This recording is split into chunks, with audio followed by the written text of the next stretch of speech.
right. Here's a shifter out of Jordan's Mustang, and it's been sloppier than, well,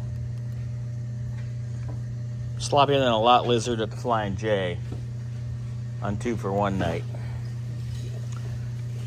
So, we did get the bushing kit for it.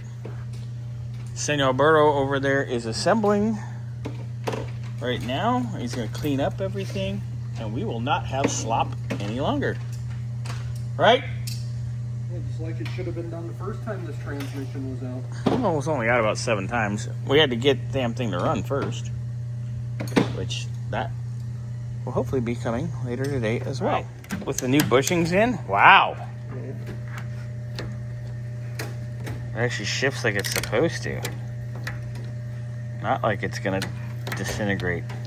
Because this thing was like they all feel like neutral. Nice.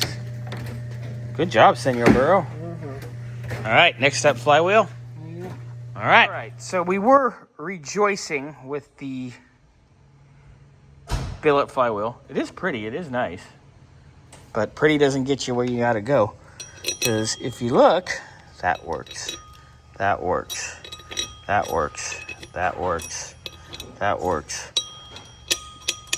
Nope. So now we need to get a hold of Alan and go, now what? This thing has eaten so much money for stuff that doesn't jive.